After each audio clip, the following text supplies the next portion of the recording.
Retour en France, Nicolas Sarkozy recevait aujourd'hui à l'Élysée les représentants des autorités religieuses. Le chef de l'État a réaffirmé que le port du voile ne devait pas s'installer dans notre pays, ajoutant aussi qu'il ne fallait pas stigmatiser les musulmans de France.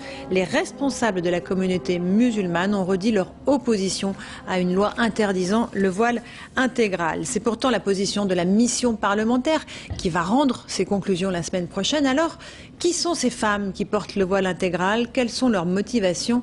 Réponse avec Louis-Olivier et Guillaume Hennet. Méfiance, le sujet est particulièrement délicat. Comment distinguer ce qui relève de la pratique religieuse musulmane et une nouvelle forme d'intégrisme islamique qui se développe en France? Un peu de vocabulaire d'abord, la burqa et son grillage devant les yeux, dont on parle souvent, n'existe pas en France. C'est le niqab qui y est apparu. Au mieux, il laisse entrevoir les yeux, au pire, rien. C'est le cas d'Emma, qui se cache pour gagner son paradis. J'ai pas envie d'aller en enfer. Si je fais ça, c'est vraiment pour moi, pour me sauver. Voilà ce qui inquiète les musulmans modérés, qui interprètent cela comme une lecture très intégriste, voire erronée du Coran. Le fait de cacher le visage, non seulement n'est pas mentionné dans le Coran, mais en plus de ça, n'existe pas. Les chiffres ne sont pas très précis. Il y a une dizaine d'années, le phénomène était quasi inexistant. Aujourd'hui, selon un dernier rapport du ministère de l'Intérieur, elle serait 2000. Et la moitié ont moins de 30 ans.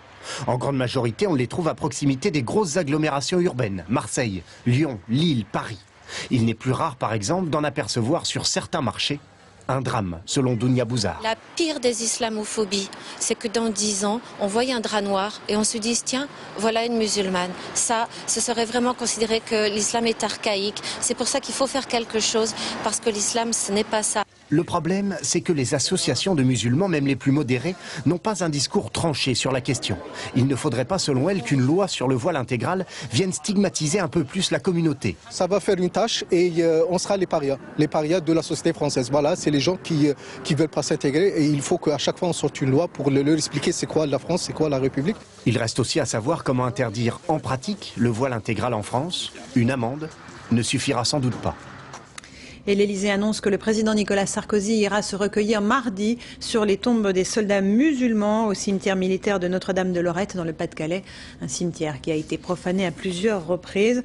Enfin, le président se rendra également au Rwanda le 26 février pour effectuer la première visite d'un chef d'État à Kigali depuis le génocide de 1994. Le Premier ministre du Liban, Saad Hariri, a été reçu aujourd'hui par son homologue à Matignon. François Fillon s'est félicité de la normalisation des relations entre la Syrie et le Liban. Le chef du gouvernement français se rendra à Damas le mois prochain. Aux États-Unis, Barack Obama n'en a pas fini avec les banques. Le président américain veut limiter leur taille et leur champ d'activité pour éviter les excès et les trop grandes prises de risques.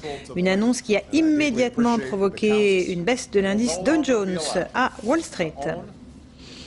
En Belgique, les pompiers ont manifesté à Bruxelles cet après-midi. Mécontents de leur statut, ils ont, vous le voyez, copieusement arrosé le siège du gouvernement à Bruxelles.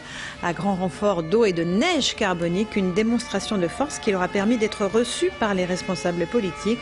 Et puis toujours en Belgique, Opel a confirmé la fermeture de son usine à Anvers. La production s'arrêtera en milieu d'année. 2600 emplois vont disparaître.